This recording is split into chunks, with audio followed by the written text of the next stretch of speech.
হয়েছে বাবা? খবরদার, আপনি আমাকে বাবা বলবেন না। আপনার মতো ভণ্ড বাটপার লোভী মহিলার মুখে বাবা ডাক মানায় না। আমরা কি করছি রাশেদ বাবাজি? ও কি করেছেন সেটাই জানেন না? আপনাদের কত বড় সাহস! আপনারা আমার বাবাকে ভুলে ভালিয়ে আমাদের ভিটা বাড়ির সব সম্পত্তি লিখে নিয়েছেন। না বাবা, বিশ্বাস করো, আমরা এটা নিতে চাই নাই। তোমার বাবা মা আমাদেরকে লিখে দিতে। খবরদার, একদম মিথ্যা কথা বলবেন না। আমরা এই বাড়িতে আসার পর থেকে আপনারা যে আমাদেরকে খাতির যত্ন করছেন, রান্না করে দিচ্ছেন, মুখে তুলে খাওয়াচ্ছেন, এসব কিছু নাটক। আর এই নাটক করে আমার বাবা মাকে পটিয়ে আমাদের ভিটা বাড়ির সম্পত্তিটা লিখে নিয়েছেন, তাই না? ছি ছি ছি ছি ছি। আপনারা কি ভুলে গেছেন আপনারা এই বাড়ির চাকর বাকর?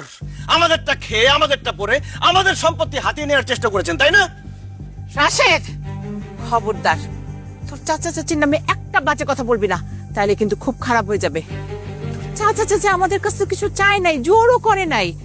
আমি আর তোর বাবা মিলে ইচ্ছা করে আমাদের ভিটা বাড়ি ওদের নামে লিখে দিছি।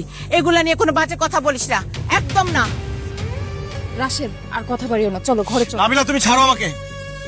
আমার তো মনে হয় এই দুজন আমার বাবা মাকে তাবিজ করেছে, এই জন্য এখনো আমার মা তাদের পক্ষে কথা বলছে।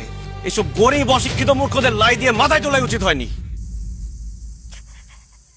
রাশেদ বাবাজি, তুমি ঠিক কথা কইছো। আমরা গরিব, অশিক্ষিত, মূর্খ সূর্খ গ্রামের মানুষ, কিন্তু বাবাজি তুমি করে তাবিজ কবজ আমরা করি নাই। তোমরা আমগো আপন মানুষ, আপন মানুষের তাবিজ কবজ করন লাগে না। তুমি আমগরে ভুল বুঝতেছো বাবাজি। এই যে সয় সম্পত্তি তোমার আব্বা আম্মা তারা স্বেচ্ছায় আমগরে রেখা দিছিলেন।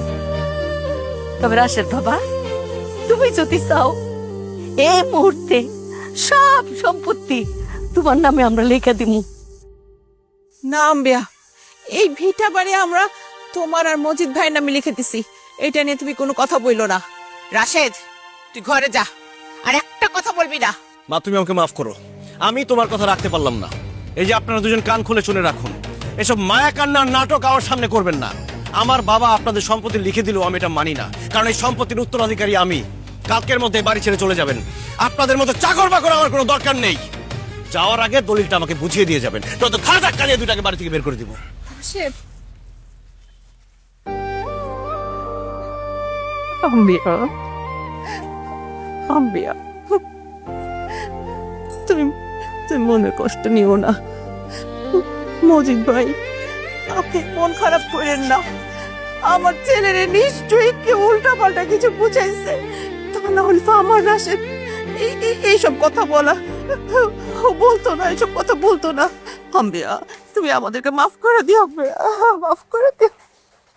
চাচি আপনি কোথাও যান না, আমি রাশেদকে বুঝাবো, আমি বুঝালেও বুঝবে।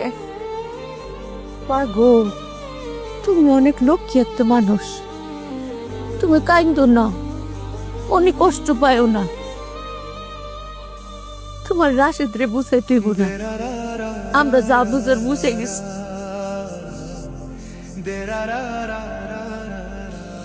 তুমি ভালো থাকো মা, ভালো থাকো, দোয়া দিলাম, ভালো থাকো।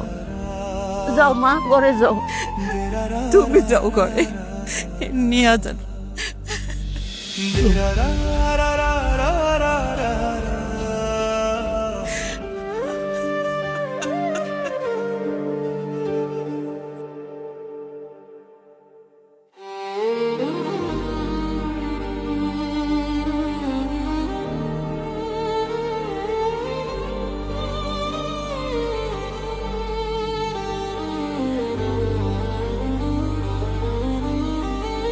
আচ্ছা কন্ত, আমরা যদি এই বাড়ি ছেড়ে না যাই, রাশেদ কি আম করে গাছ ধাক্কা দিয়ে বাইর করে দিতে পারবো? পারবো? পারবো আম্বিয়া, পারবো। রাশেদ আমাদের ঘৃণা করে। তুমি কি খুব কষ্ট পেয়েছ আম্বিয়া? না, কষ্ট পাইনি, কিন্তু কলিজার ভিতরে কেমন যেন সবকিছু ভাঙ্গা খান খান হয়ে গেছে। এই রাশেদ রে যে শিশুকাল থেকে এত ভালোবাসলাম, আটা শিখাইলাম, রাশেদের ছোট্ট ছোট্ট 2 আঙ্গুল ধইরা বাবা কও আটি আটি বাবা, যেখানে খুশি সেখানে যা। কইছে আম করে যা, যেখানে খুশি সেইখানে যা। এই কাঁধের মধ্যে নিয়া ঘুম পাড়ানি মাসি পিসি গান শুনাইতাম আর ঘুম পাড়াইতাম। এই বুকটার মধ্যে ঘুমায় থাকতো গো রাশেদ। কত ভালোবাসলাম। এই ভালোবাসার কি কোনো মূল্য নাই? কোনো মূল্য নাই, নাই। রাশেদ তো আমাদের সন্তান না। রাশেদ পরের সন্তান। পরের সন্তান কখনো আপন হয় না। পরের সন্তান কখনো আপন হয় না। আচ্ছা কোন তো, রাশেদের মতো আমার একটা সন্তান থাকলো না কেন? হ্যাঁ, এই যে রাশেদ আম করে এত কিছু কইলো, এত অপমান করলো, আম করে চাকর বাকর কইলো, অশিক্ষিত মূর্খ কত কিছু কয়ে গালিগালাজ করলো, গলা ধাক্কা দিয়া বাই করে দিতে চাইলো। আমগো একটা নিজের সন্তান থাকলে আজকে তো সে রাশেদের কথার জবাব দিত। হ্যাঁ, আমগোরে আগলায় রাখতো। আমগো একটা সন্তান নাই কেন রাশেদের মতো? এই যে আপনি অসুস্থ, এখন আমগো 2 জনরে দেখে রাখবো কেডা? আপনারে দেখে রাখবো কেডা? রাশেদের মতো একটা সন্তান থাকলে তো আমগো 2 জনরে চাকরি বাকরি করে খাওয়াইতো, আমগোরে বুকে আগলায় রাখতো। রাখতো না? রাখতো। সন্তান নাই, সন্তান নাই কেন আমার? নাই কেন? এইটার জবাব আমি দিতে পারবো না আম্বিয়া। আমি শুধু তোমাকে একটা কথাই বলতে পারি, তুমি আমার মাফ করে দিও, মাফ করে দিও আমার। তুমি আপনার মনে কষ্ট পায় না।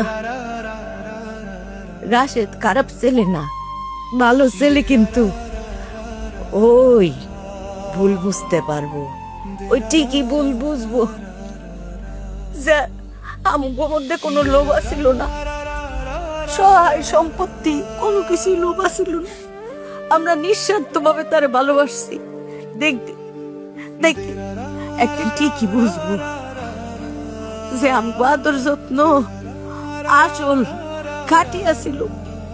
সেই দিন রাশেদ ভুল বুঝতে পারবো। আপনি দেখেন, আপনি কোনো কষ্ট পায় না। তুমিও কোনো কষ্ট পাও না, কষ্ট আম্বিয়া, তুমিও কোনো কষ্ট পাও না, আমার মাফ করে দিও। কষ্ট তুমিও কষ্ট পেও।